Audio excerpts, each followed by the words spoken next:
The presenting sponsor of Rates and Barrels is Topps.com and Topps Project 70. Topps is celebrating the 70th anniversary of its very first baseball card design with a new program that pushes boundaries while paying homage to their heritage. Project 70 has brought together creators of all kinds for this extraordinary set. Graphic designers, tattoo and graffiti artists, animators, illustrators, painters, and even a jeweler make up the artist roster, which includes names like Snoop Dogg, Action Bronson, Ben Baller, Jeff Staple, Tyson Beck, Alex Pardee, and more. Each artist will select their own MLB players and Topps designs from any year to craft a unique story. Ever want to know what Hideki Matsui would look like in a 1971 Topps design? Or how about Mickey Mantle in a classic template from the 1980s?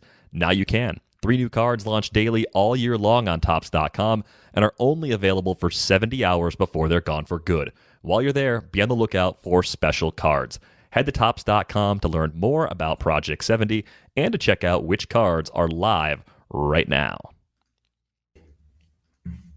Welcome to Rates and Barrels, brought to you by Topps and Topps Project 70. Check out Topps Project 70 today. Amazing new cards launching each and every day. Derek Van Riper here with Eno Saris and Britt Giroli. And yes, we are sick of sticky substances. We're absolutely fed up and tired of them, but they're not going away, as we said on the Wednesday pod. Britt, you had another great story up earlier in the day on Thursday, and I just want to get right at it because we're a little short on time today. I'm just curious, in the latest story that you wrote, did you feel like the Players Association actually wanted to talk to the league? Because the league insists that there were multiple efforts made to have a dialogue about these changes and the implementation of these changes, and yet for some reason the players are acting as though that never happened, which is just very bizarre.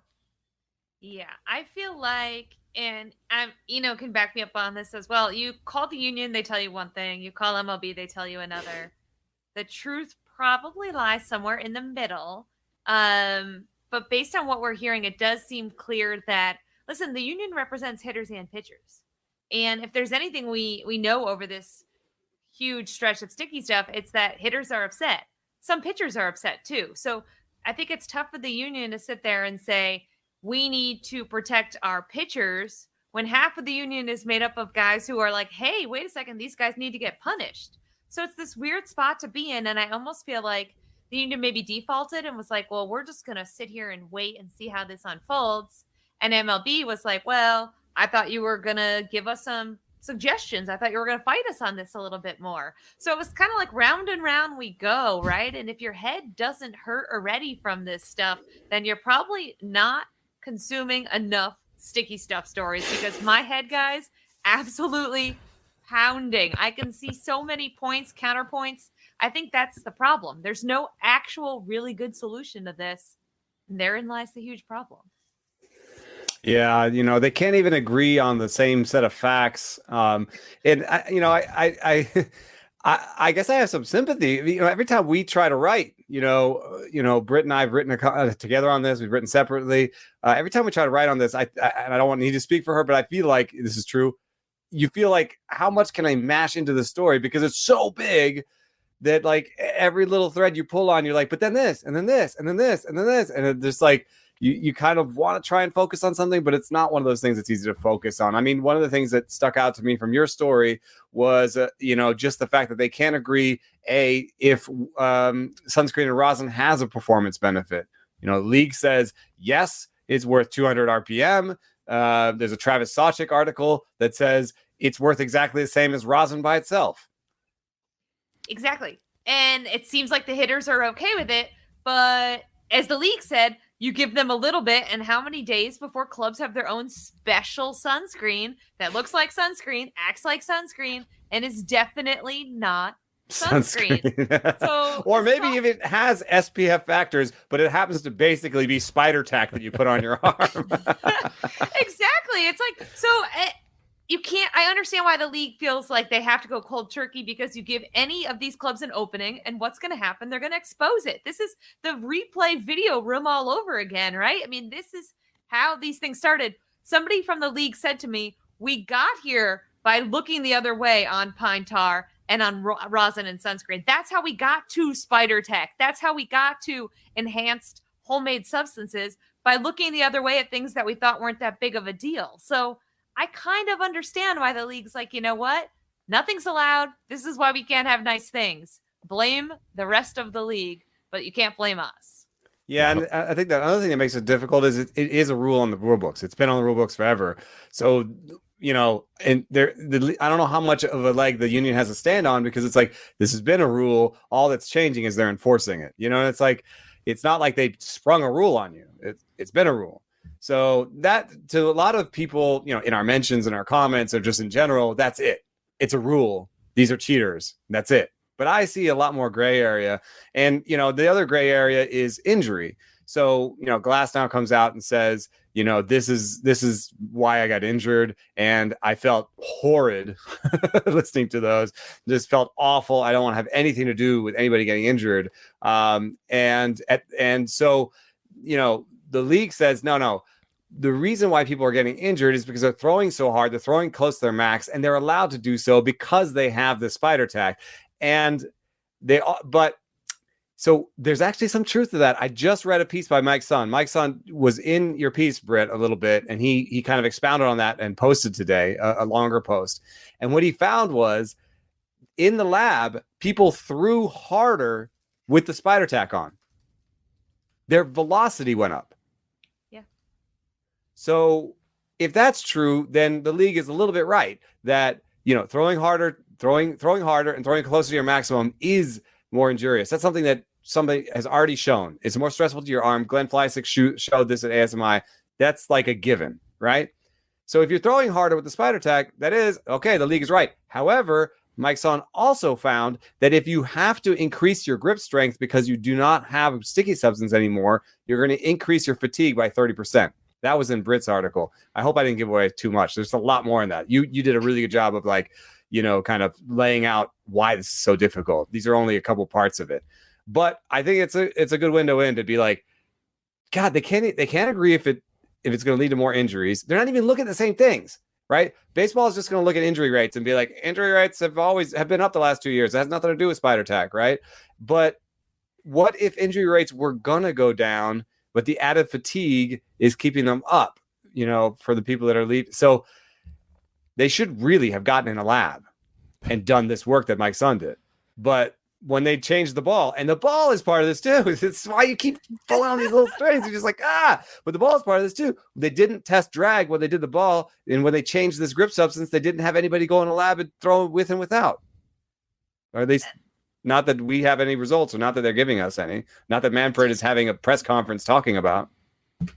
A good summary of why you can't change these things on the fly. We talked about this last week in the sense that if I took Pelican Grip or any of those things and did some rock climbing with it, I would hurt myself. I would be able to climb higher, but I would hurt myself doing it. Therefore, being able to climb higher wouldn't be worth it in that case, right? You have somebody pushed back and said the free solo guy could not have used spider tack because he was doing it in the wild, so that was dirty. So after a while, his hands would just be like clumps of dirt. That's a good point. I hadn't thought about the surface being natural like that, as opposed to a polished, clean inside wall, rock climbing wall on the inside. But oh god, I mean, we need sponsors for this segment because it spider tack, dude.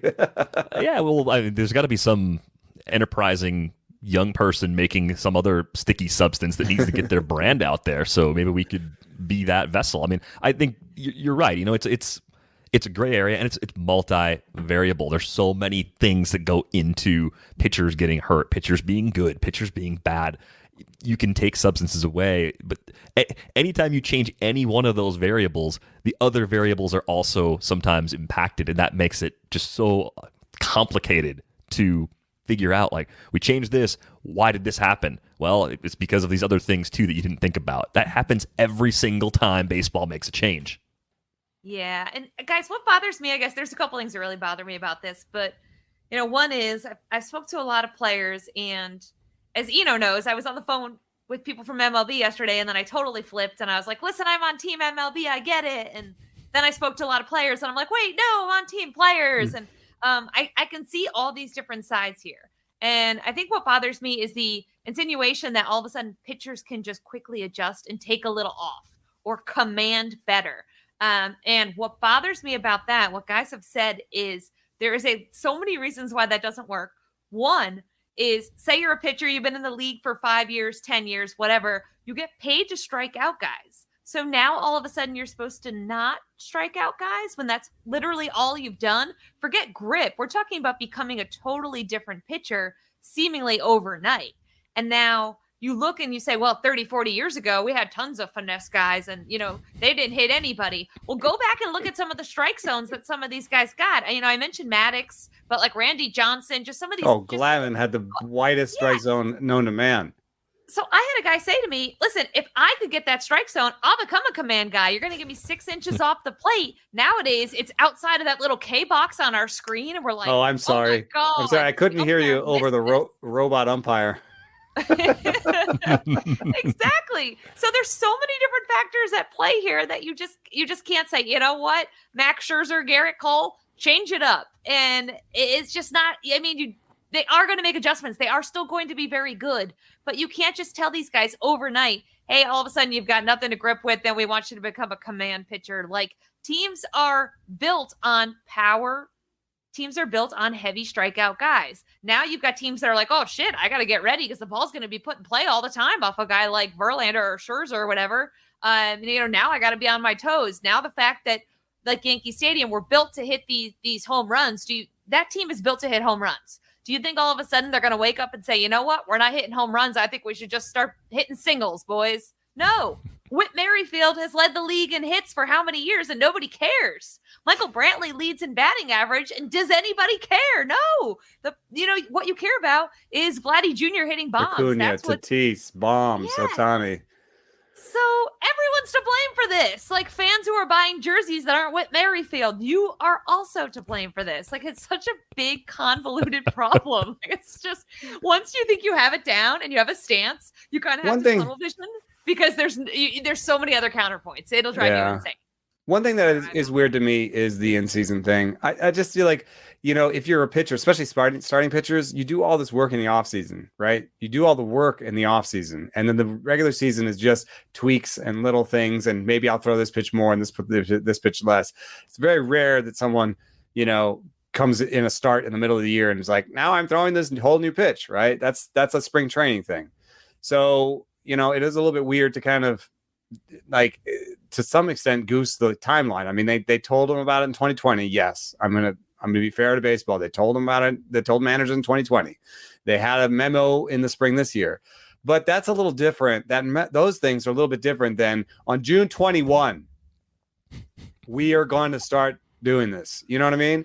And I think I have to be careful here because there's no way we'll ever be able to report this. There's no way we'd ever be able to write this down. And I'm not actually accusing them of this, but I just wonder if the run environment was different this year, if the ball was different this year, if there was more scoring this year, would there be an in-season push or would they have let it go to the end of the season? Well, and there's no way we'd ever connect those dots because they wouldn't, if they did it that way, they would never write it down anywhere. And you're right. With the hitter, what really sparked this is the players complaining in the media. So you're right. If they were all hitting, would we have gotten here this quickly? I don't know. I tend to think no, but, it's hard to say. And as Eno said, it's not like they would have had emails circulating around about this or anything, would they? A memo. Because the strikeout rate is so high and there are all these no-hitters, let's enforce the sticky stuff. Signed, Rob. No, that'd be amazing. I don't think that's the case, but more to come, I'm sure, in the weeks ahead. And frankly, there are some pretty exciting things happening with playoff odds right now. So we're going to talk about some teams that we think are most likely to rally from low playoff odds right now. So if you look around the league right now, there are, at my count, 16 teams in the league with playoff odds of 25% or less. And there's a few that are like zeros that we're going to rule out real quickly. We don't have to talk about them. But that group includes from the Eastern divisions, the Orioles, Phillies, Braves, Nats, and Marlins. From the Central divisions, you have Cleveland, Minnesota, Kansas City, Detroit, Cincinnati, St. Louis, and Pittsburgh. And then out west, you have the Angels, the Mariners, the Rangers, the D-backs, and the Rockies. So you can take out, I think, the bottom 2 from the west, bottom 3 from that west group. A bunch of those teams fall off. My question for each of you was, as you look at that group, which team or which teams are you most likely to buy into as a playoff team? One that will make some adjustments, one that, will get players healthy or hit more than they've hit so far or pitch better or put themselves in a position to maybe make a move or two at the deadline and actually turn things around as we sit here in the early part of the second half of June. Do you have a team that really sticks out to you, Britt? One that you say, actually, I still believe despite those low playoff odds? Yeah, I think the Twins, they have flummoxed me since, I don't know, I want to say April. And early on, there was an element of bad luck. There was certainly an element of they can't continue this. And then they did continue it. Brian Buxton being hurt certainly isn't like a best case scenario. It just seems like they tried to win and they found themselves in this territory where they were awful. And to me, it's similar to the Nationals, who you have two teams who are like, you know what, we're going to try to win this year. We see this window, we see this division, we think we can win this. And it's the same thing with the Nationals. And I was speaking to Davey Martinez the other day when we were actually allowed on the field. So I got to speak face to face to someone. It was crazy. And he said, people kind of discount us, which is fine. But once they kind of leveled this ball off, that lineup might hit. You've got Schwarber, you've got Josh Bell. Juan Soto is not going to be human for very long. People feel like Trey Turner. And the Nats bullpen has been pretty good. So to me, the biggest question is what's going to happen with Max Scherzer here. He's on the IL with a groin strain. Is he going to come back? Is he going to be able to adapt to these new rules?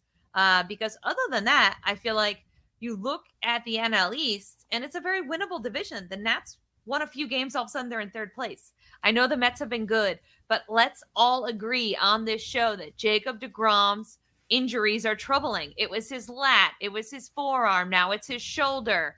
I don't think as of this recording we have a definitive what's going on in terms of diagnosis with him, but that's troubling. That's alarming. And I don't think they can get very far without him. I know they've had a lot of other pleasant surprises. Marcus Stroman has been very good, but I still think that the NL East is highly winnable. So to me, it's the Twins and the Nationals who I think over the next month, they're going to take a good hard look and say, you know what, I think we can still win this. And, as long as they play okay, I don't see either of those teams as kind of folding. We've talked about this before. I don't think the Nationals trade Max Scherzer. I would be shocked if they did. I just don't really see it at all.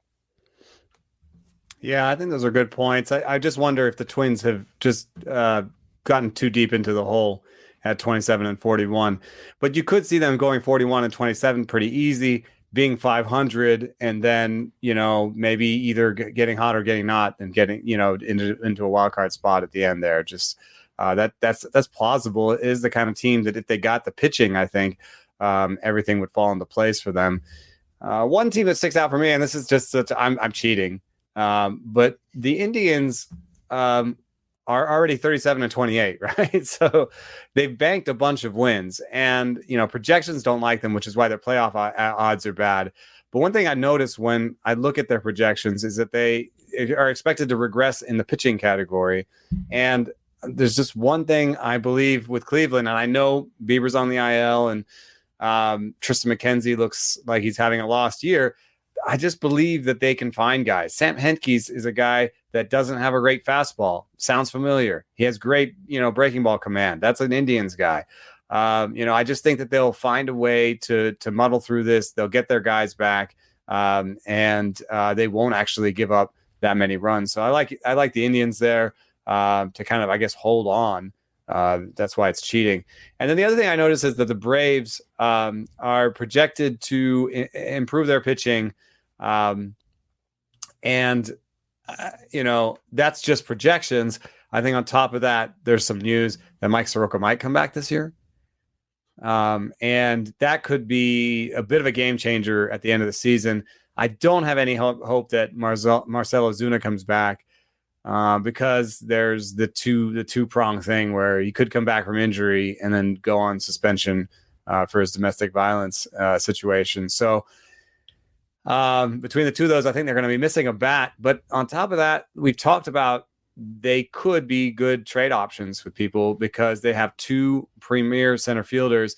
They could easily go after a Brian Reynolds, who's not necessarily the game changer that Marcell Ozuna is, but could be the glue. They're kind of missing an offensive center fielder. They keep putting defense first guys out there, Waters, Inciarte, and Pache. So unless they move Acuna to center, take a little bit of a dip in defense and go after the always available Adam Duvall types. So, just some sort of bat first, maybe even Adam Duvall himself, because, the Marlins look like sellers. I just think that the Braves have they have some flexibility where they can move around. They have enough minor league star power that they can trade. And they already have a projected improvement baked in. So Braves and Indians for me. I think Cincinnati's the other team I would throw into this conversation, in part because I don't know if any team in the NL Central can run away with the division. I mean, I think the Brewers and Cubs might be a little better. They only got a 2-game lead right now. The gap projection-wise between the Brewers and Reds is less than 5 wins based on what we see at Fangraphs. So that's a gap that you can They have the exact same run differential, which is 0. Yeah, and I think, Luis Castillo, he's been brutal so far. I'd be surprised if he was way anywhere better near last this 4 bad. starts, though. Right. I'd be surprised if the next 20 starts from him look like the last 12 or 13 altogether do, right? That'd be pretty surprising. Tyler Mahle looks really good. Wade Miley is solid. Sonny Gray is coming back from a non-arm injury, and I like Sonny Gray at least as a above-average starter. Maybe he's not a top 20 Where's guy. Mike Moustakas? What is wrong with him? I don't know what's happening to Mike Moustakas, but they've found a way to score a lot of runs even without him. And Nick Castellanos looks incredible. Jesse Winker is phenomenal. I think there was a internal debate about who's the better candidate for NL MVP between those two players. And at first I was like, oh, come on, those guys. And I looked more closely at it. I was like, that's actually, there's a case for both, which that says a lot about the offense, right? Votto's finally healthy, even though he's not typical Votto anymore. Are they the kind of team, though, that will make fewer improvements at the deadline than a lot of the other teams that we're talking about, right? Like the Atlanta narrative for me is they're looking at their window as being wide open right now, and they might even be able to get guys that they'll have for beyond this season, some non-rental options, which puts them at a pretty nice advantage. Because if you're a team looking to get rid of some players right now, you want the absolute best major league ready players you can get. And Atlanta's on the short list of contending teams that has an excess that they would be willing to likely deal. So I think that puts them in a really, really nice spot that I wouldn't say the Reds are in at this point at all. Like Drew Waters might be the best prospect that gets traded at this deadline. Right. And I think in the case of the Reds, like if you look at the back of the rotation, you say, okay, Vladimir Gutierrez looked good so far. That's not going to last necessarily. But Nick Lodolo could give them some innings, either as a starter or as a multiple inning reliever. Hunter Green might be in the big leagues by the end of the season. They may go that route. They may go bargain shelf for the players they bring in and push a few more of their young guys into prominent roles. And that could be good enough in that division. So I think they belong in this conversation. To Britt's point with the Twins, like I didn't think it would turn out like this for them at all. And that Buxton injury is huge because a healthy Byron Buxton could be an AL MVP candidate. Gleeman pulled the plug on the Twins, though. He did? He said they're done? Yeah, he had an article saying it's over. Oh, no. You're right, though. We were talking about Buxton as an AL MVP guy, I feel like, in April, maybe? He's a legitimate candidate. And I think we talked on this podcast, like, are we finally seeing what Brian Buxton can do when he's healthy? And, of course, like, probably our fault that all of a sudden he's not healthy anymore. And it sucks because I think the Twins are a fun team to watch. I do. And we talked about like shoestring budgets. I don't see the Indians making a big move if they're still out in first place. This is a team that traded away Francisco Lindor. So I think if Cleveland's going to stumble in, they're going to stumble in by accident on a wild card berth. Yeah. I don't. Do you guys see them going out and spending? Well, they're not gonna acquire anything big. Yeah. So, but you're right. They're dangerous because they know how to develop pitching. And who knows what game we're going to see in the next month or two, right? Like, could we see like I know a lot of people are overreacting right now because nothing's actually been enforced in terms of the sticky stuff, but you are starting to see, as you know, and I wrote, spin rates come down. You might start to see batting averages and runs per game and hits and balls in play and all that go up. So does that place an emphasis on a team like Cleveland that can develop pitching? Do they have a leg up, or will they all come down a little bit and get knocked around? I don't know. I don't think anyone knows. I mean, what do you? There were some hints. I mean, everyone talks about sort of breaking ball command and stuff, but there were some hints in our model that four seamers are actually maybe going to suffer the most when it comes to taking the juice out, because, and this is the one thing that in our piece, Britt, that the model missed. We just took spin out, but when you take spin out, it takes movement out, and so there's compounding effects. So it's going to be worse. It's going to take more strikeouts out of the game than our model suggested. And one of the ways that happens, if you look at, say, a certain Yankees pitcher, I'm trying not to scapegoat, but Garrett Cole, everyone knows he's trying to quit the stuff. He's at the forefront of this stuff. He lost 3 inches of ride on his fastball. 3 inches of ride on a four seam is huge. It's a difference between, it's a difference of magnitude you'd see in whiff rates. You'd see 5-10% whiff rate changes, like that's how big it is. So I think in some ways Cleveland might be okay. They'll just throw a bunch of break balls like they always have.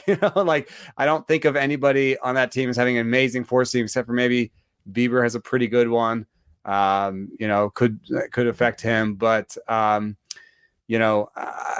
don't know. There are some teams that I think are at more risk, but a couple of those teams are juggernauts, and they're probably fine anyway. It makes me wonder too if the command over stuff build of exactly the Indians love command. Yeah. The Cubs. Maybe it'll make my bold prediction right. Come on, Alec Mills. Maybe be the post-spin hero that I've always wanted you to be. All of these awful changes work to Eno's benefit when his Cubs prediction comes through as a result of the rules being enforced in the middle of June of the season. Heck of a twist if that's that's Zach how it Davies, goes down. second half MVP.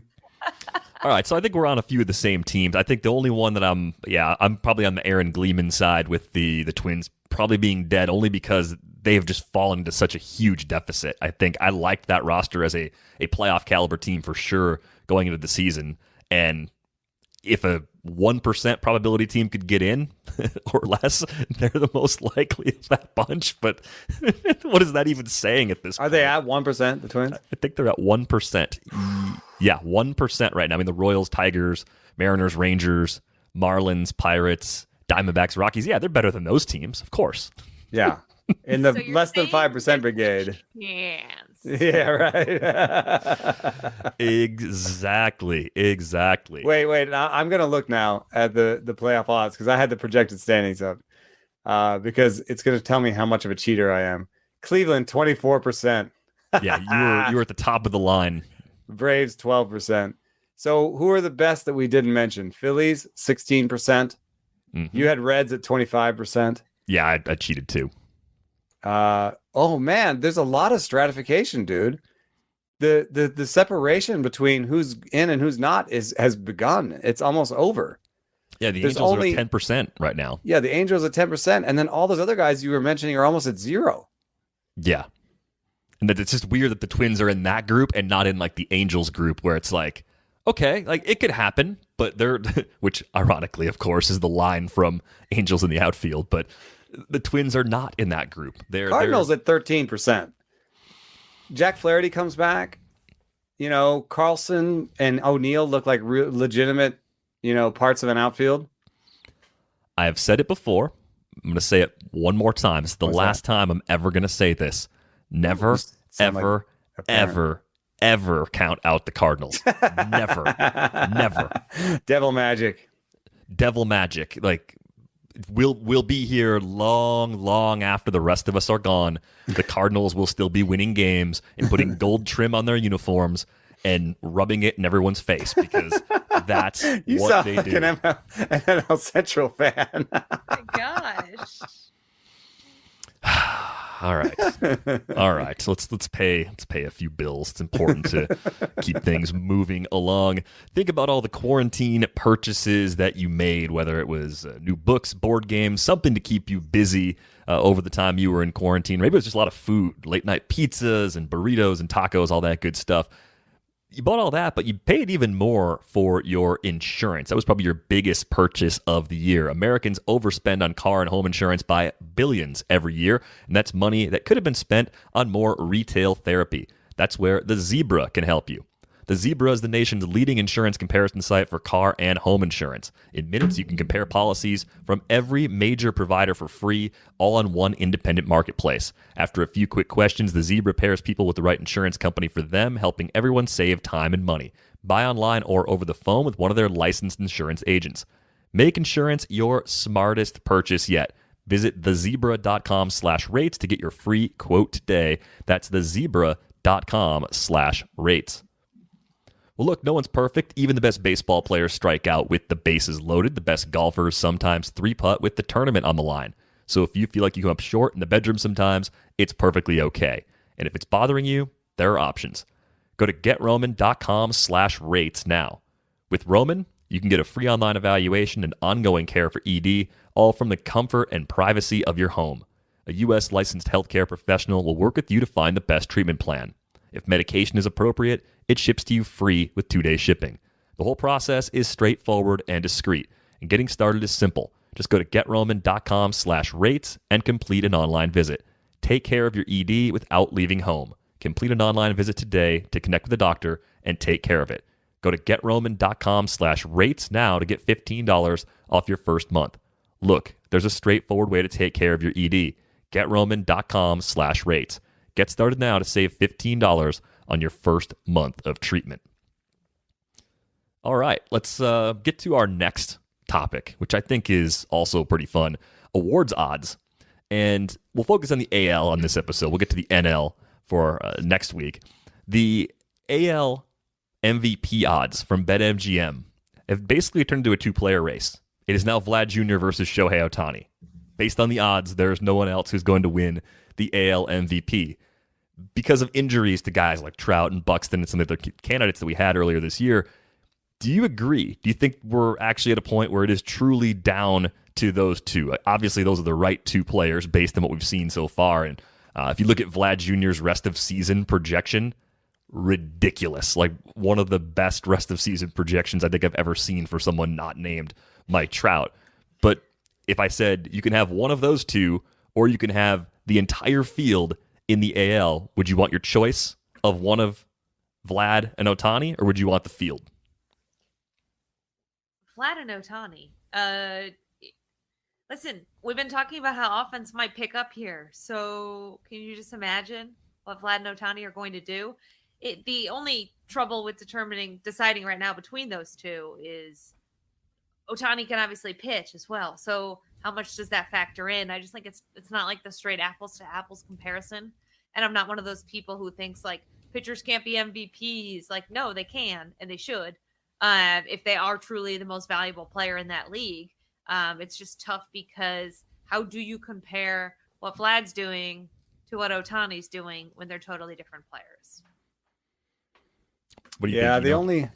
The only guy I've got that could make it interesting is Xander Bogaerts, and the reason why is he kind of gives you a third option. Vlad is the hitter's champion. Ohtani is the hitter plus pitcher champion, but doesn't have any sort of defensive value.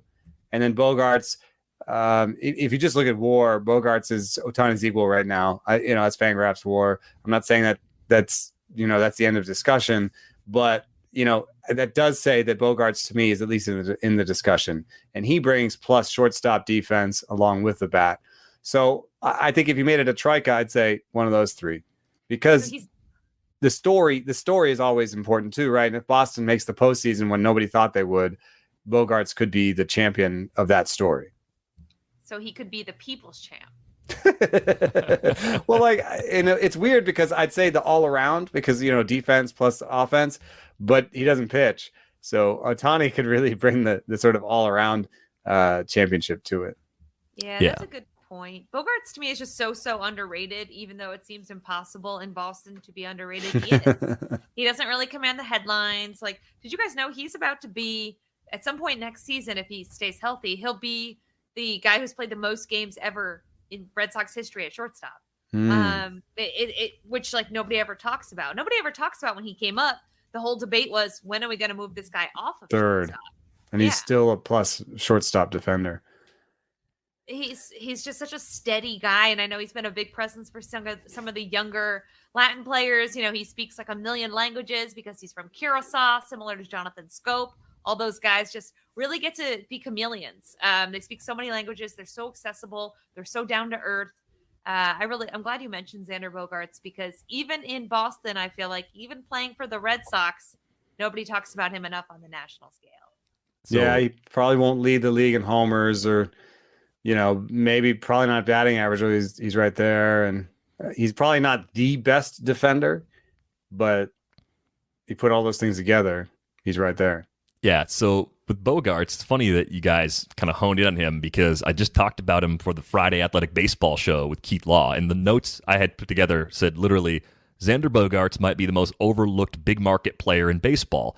And my supporting evidence was that he's tied for 9th in FWAR since 2017. So he's been better than Freddie Freeman, Cody Bellinger, Chris Bryant, Trey Turner, and Trevor Story, among others. And he's just never mentioned in the same breath as those players in general baseball conversations. He's clearly an early round fantasy baseball player. We've been drafting him and been very happy with the stats that he's been giving us for years. Like, the fantasy community knows all about Bogaerts, but you just don't hear him mentioned in the same breath as those other guys who have several MVPs between them. Yeah, he's got a good personality too. It's just I don't know. It's not as flashy as Tatis or something. It's not as it doesn't lead to the highlights the same way. It doesn't have the same sort of I don't know, style, I guess. But it's cool. I mean, it's really lunch pail. I mean, people would say lunch pail, I think, if you were white. Truth. Yeah. The other award that's really interesting in the American League is the Cy Young Award, and it's interesting for the things you were saying before about Garrett Cole specifically. He is the favorite. He is minus 165 to win the AL Cy Young. The other closest contenders are Lance Lynn at plus 500 and Carlos Rodon at plus 500. Then you get up to Shane Bieber at plus 1,300. He's hurt right now.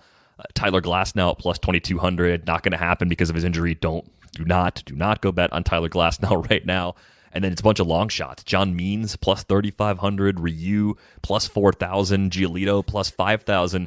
And I'm looking at this and I'm saying, okay, I don't think, given what we know about Cole specifically and the adjustments he's trying to make, I don't think he should be this much of a favorite.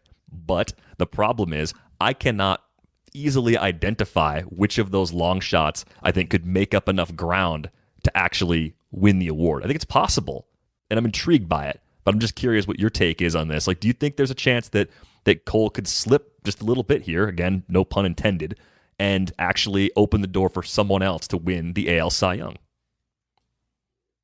Well, it's no. No. I was just talking to somebody about him on the phone before this podcast, and the person said, and it's true, if you watch Garrett Cole and you watch him last night, clearly he said he can't grip the ball. He all of a sudden becomes a different pitcher. He makes adjustments better than most other people, and that's why he's Garrett Cole. So even if he comes down a peg, the rest of the league might be coming down a peg too. And I just don't see guys catching up to Garrett Cole or passing Garrett Cole. I just don't. And I think the sticky stuff has overshadowed and made us question every stat that we've seen, every good start that we've seen. Garrett Cole, yeah, is he going to come down a tick? Sure. They're all going to come down a tick, but he's still a really good pitcher. He's a really smart pitcher. And I think he's going to find ways to continue to flummox lineups. Yeah. I think it's interesting. I think he prepared for this. I'm now looking back on a piece that Lindsay Adler and I did together about his changeup usage and how that mimics the Yankees have increased their changeup usage, and the league is doing a little better on changeups recently. And I wonder if some people have been throwing their changeup in preparation for this moment. But now looking back, I think maybe one of his last pitches of the game last night was a 95-mile-an-hour changeup. It was a really funny exchange between Lindsay Adler and him on Zoom where she said that, that last pitch at 95, was that a changeup? And he said, yeah. And she couldn't help herself. She said, how? And then she tried to catch it and was like, I mean, and like he was laughing about that. But yeah, I mean, he has a really good changeup. So he might be able to get some more soft contact and he's, throw kind of 4 or 5 pitches and be more of a true mix guy. That was actually one of the things he did when he left Pittsburgh. One of the things I think he did at Pittsburgh was be too in love with his fastball, and especially his sinker. So leaving Pittsburgh, he threw his slider and his curveball more. And I think we'll see a similar adjustment. And that's something that we've heard from people within the game while we've been reporting on this, I think, which is that, like, everyone's going to fall. The best are still going to be the best. And I still see that for Cole. I'm looking up and down I often use RA9 War because Fangraphs War like leaves out the whole homers bit, and also I think it's a little bit unfair because there's something about that seems you're kind of regressing. You're saying by leaving homers out, you're saying what should have happened in a way with Fangraphs War. And when you're, I think, voting on a Cy Young, you should almost just look at what did happen.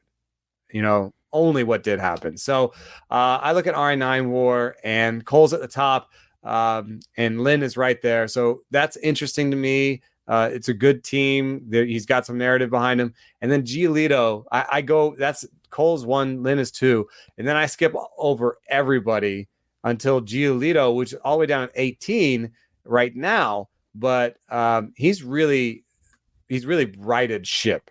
If you look at Giolito's numbers in terms of, the shape of his season, he started out poorly. And I'm trying to get the game log up here real quick, but he started out poorly with, he had a 7-run episode against Boston. And if you kind of start this in May, if he just started his season in May, he would have right now a 3.04 ERA and 11 strikeouts per 9. So it's a little bit of a different situation there for Giolito. If he continues the string he's on, he could close that gap. I think Giolito meets one of the requirements to be a contender for the Cy Young Award, and that he's on a good team. So if the White Sox win the Central and they win it convincingly, and his next 16, 17 starts get him close to 200 innings, he's got a shot at that, and bring his ERA down maybe into the high 2s, possible, right? He could have a stretch where he's pitching to like a 180 or 2 ERA for the rest of the season. Suddenly his numbers look very similar to someone like Cole's. Like if Cole tracks up a little bit, it gets close, and it could come down to something like wins, right? It always can. It's the silliest thing sometimes that can break the ties when it comes to these awards, because they're voted on. They're not determined by purely statistics. They are determined by voters. So, yeah, does that mean they might, steal from each other, Lynn and Giolito? I guess that's a little bit of a concern. And with Rodon there too, that could be something of a concern. But plus 5,000 on Giolito. If you had to take a long shot bet on AL Cy Young, I think that'd be a really good place to go. Let's get to a game show that I've made up. It's called 3 Strikes. Wait, are we not going to do the National League? No NL? Next week. Oh. Yeah. I'm splitting it up. Yeah. Oh. If we looked at the rundown, Britt. Yeah, good job. Good job, guys. I think I told you guys, I wanted to be a game show host. I warned you about the game show, so you had a chance. And maybe ignore my Slack messages too, though. That's possible. Is there a bot you can get that just takes a Slack message and quickly archives it and throws it into the trash? or reaches out of the phone and slaps a person with it? It's not a cartoon situation here. That'd be pretty amazing if it actually had that. So the game is called 3 Strikes. It is a very simple game show, but it's fun. What we're going to do is I'm going to pull up a leaderboard. You guys are not going to pull up that leaderboard. You're going to just make eye contact with the camera in front of you and not have your hands on phones and whatnot. Now, guess who's looking at the rundown? I didn't put the answers in the rundown because I thought if you got busted not looking at the rundown, you'd immediately go to the rundown to see what I was going to throw at you. Busted me twice. So now I got you. I'm in your head. I'm 2 steps ahead of you right now. Absolutely just crushing it right now. So here's what I did. I have a leaderboard in front of me. It is rest of season hitter projections according to the bat. The regular bat, not the Bat X. Shouldn't be that different overall anyway. They're close. But what we're looking for is any hitter projected to hit 20 or more home runs between now and the end of the season. It's called 3 Strikes because you get 3 incorrect answers before you're eliminated. It's going to go back and forth. So if Britt names a player that's a correct answer, Eno can't name the same player, right? So we're going to see who gets more points before you guys hit 3 strikes. So Britt, because you weren't attempting to cheat by looking at the rundown while finding out that there was a game show, you have the honor of going first. I need a player projected to hit 20 or more home runs at some point between now and the end of the season, according to the bat. Vladdy.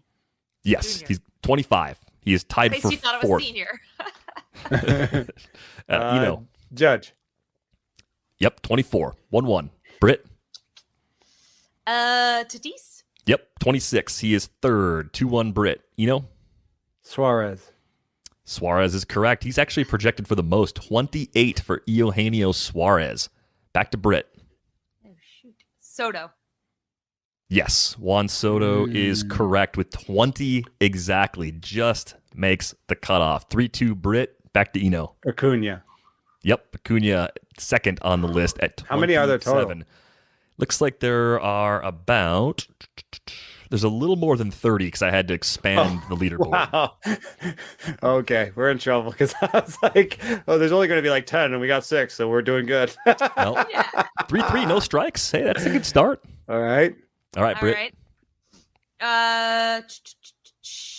Manny Machado. Manny Machado off to a little bit of a disappointing start. A narrow miss at 19, so one strike for Britt. Oh, damn. 19. Oh. That's a terribly unfortunate miss. It's probably like 19.4 rounded down, too. Stanton is a yes at 23. So Eno now has a 4-3 lead. Britt's got one strike. Back to Britt. Damn you, Eno. I figured that they would be building in some like kind of IL stint for something. They never do enough. They never do enough on Stanton. That's something I've learned. Literally why I didn't pick him is I'm like, he's got Let me think. What about Bo Bichette? Bo Bichette. I don't think the projections like him enough for power yet, which God, I'm going to strike out. I think it'd be a fun one, though, just from who's most likely to do it, who's not projected to get to 20. He's got 17 projected, so a very narrow miss. So 2 strikes on Britt. Eno's got a 4-3 lead. Eno's crushing me. Matt Olson is correct. He's got 25, so he's tied with Vlad Jr. for 4th. All right, so 5-3 Eno. Britt's down 0-2 in the count. In trouble here. 20. Here comes the walk-off. All right, I need another guaranteed 20. I'm like blanking. I'm going through like the best teams I know, and somehow I'm just blanking on guys who probably are going to hit 20 home runs. Yeah, trying to go through divisions. Yes. Oh, I just thought of a pretty easy one. Steal his easy one. Get his easy one before he does, Britt. Pete Alonso. Yes, Pete Alonso. Oh, that's a good one. Tied for Shohei 4th. Ohtani. Yep. So we're literally just spoke. We just talked about him, right? That was my easy one. 6-4 now.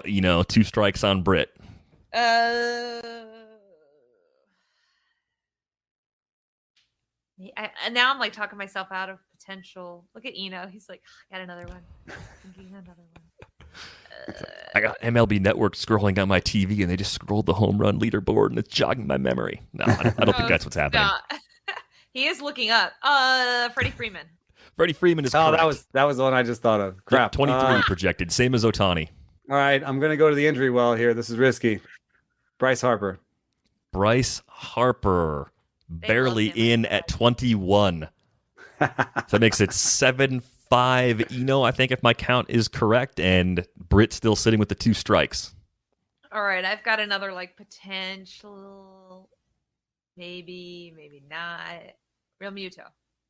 Real Muto is a no. I'm going to confirm how many he's projected for because I'm curious. I wonder if he's around the same range as Bo Bichette. That might be one. He's at 13. You know what? His playing time is lighter by comparison because they do ding catcher playing time probably more than they should. I cheated because I took the injury guys. I knew they don't ding them enough. Yeah. All right. So gets the win. How many others can you name? We'll just go until you get one strike. Okay. Somebody. Trey Mancini. Mancini is a near miss at 18. Actually, there you go. This got a strike. All right, so a couple surprising ones that won't make you go to 3 because that's kind of ridiculous. Yeah. The most surprising names for me, Sal Perez is one of the catchers on there at 22. Justin Playing Upton time. is at 22. Ooh. I wouldn't have got him for sure. Tyler O'Neill. Oh, my boy. Like some of the other names, some of these names, My like big beefy boy. Arenado and Devers and Chris Bryant. Like, Oh expect to see man, those guys Devers and Arenado. Chris Bryant? Where are we, Brian? We didn't even go to the Cubs. There's 2 Cubs on there. Rizzo's probably on there too, right? Javier Baez is on there. Is Rizzo on there? Rizzo is not. Rizzo would have been a trap. Rizzo is a trap player. I'm still mad that Machado was 19. Like, really? Hosmer is a no. He's not on there. Joey Gallo, always a good choice for power projections. Both the Reds I mentioned earlier, Jesse Winker and Nick Castellanos, both in there. Projections buying it. I'm so mad now. I am not a Reds fan, but I'm telling you, the Reds they're scarier than people believe that they are. Nelson Cruz, of course, still on there at 22. Oh, man. Highest on the board that you guys didn't get was Jose Ramirez, in part because volume, but I mean, even with less volume, he would have made it. 24 home runs projected for Jose Ramirez for the rest of the season. I'm kind of embarrassed. The only reason I went with Mancini was I was going to go east to west in the AL first. So, real quick. I messed that one up. What was your process going through trying to recall? Were you going team by team, Yeah, I was just doing power hitter. I was doing the best power hitter for each team. What were you doing? That was my process. Yeah, that's what I was trying to do. But then I was blanking. Like, why didn't I go to the Cubs, who have played surprisingly well? Yeah, I didn't think about the Cubs at all. It's so weird. Honestly, Manny threw me, and then once I got that wrong, I started really second-guessing everything I was saying. Yeah, Manny, I didn't realize what his season actually looked like until I was making rundowns for today's pods, and he's one of the reasons the Padres offense hasn't really been as good as we expected it to be. But his process stats look okay. Yeah, right. His plate skills are fine. He's walking more than ever. His K rate's still under 20%. It's a 242, 326, 423 line, though, for Machado. Where's the slugging? It's the lowest slugging percentage of his entire career and the lowest batting average of his career so far. I couldn't find a reason. I was going through it. A player asked me actually, and we were just kind of going through it, and I was like, I don't see a reason for it. But the sticky stuff. It could be. The point of the game, though, really was to get some of those outlier, surprising names in there because they're good trade targets in fantasy. They're just good players that people are overlooking. Upton is so acquirable, and it'll come with a 230 batting average, but he also gets super streaky. Mm-hmm. So you could actually get lucky, pick up Upton, and get a 280 average for a couple of months before he goes in the tank again. So, yeah. The other guys around the bottom of the list, Teoscar Hernandez at 21, Jose Abreu at 20, Franmil. I was going to say, I was actually worried about saying Abreu. I was going to say Abreu and decided not to say Abreu. Yeah, he would have been correct. Reese Hoskins in there, and Ryan McMahon projected for 20 more. I like that. Oh, I got the wrong Oriole, dude. I was thinking McMahon or Mancini for the Orioles. Not an Oriole. Oh, that's right. Not an Oriole. I was thinking Mountcastle. Yeah. Is Mountcastle on there? No. There's no Oriole on there. Cedric Mullins? Big Ced? Probably. No. Here, last question. Mancini was only 18. He was close. So last question of the day. How many home runs do you think the bat projects Cedric Mullins to hit the rest of the season? 8. You think 8? What about you, Britt? 10. Winner. Britt. 10. 10 is the number. I think he goes over that. I don't think he goes way over, but if you said pick a side over-under of 10, maybe he pushes and you get your money back. But I think he gets 12, 13 maybe, because I think the projections fail to adjust for the fact that he stopped switch hitting, right? There's information being fed into the system that tricks the system. Therefore, I would take the over on Mullins if that's where the line was at. As you can see scrolling by, if you're watching us on YouTube, be sure to hit the like button, by the way. You can get a subscription to The Athletic for $3.99 a month at theathletic.com/rates and barrels. All the great reporting that Eno and Britt and the entire team have been doing about sticky substances, all available, plus non-sticky stories too. Lots of those. Other sports, tons of good stuff. Oh my God. Read Stephen Nesbitt on Bauer and Cole at UCLA. It was just excellent. Just read it this morning. I saw that come out a couple days ago. I got to read that piece. $3.99 a month, though, is the price. Theathletic.com/rates and barrels. On Twitter, she's at Britt_Droli. He's at Eno Saris. I'm at Derek Van Riper. You can email us, ratesandbarrels at theathletic.com. That is going to wrap things up for this episode. We are back with you on Monday. Thanks for listening.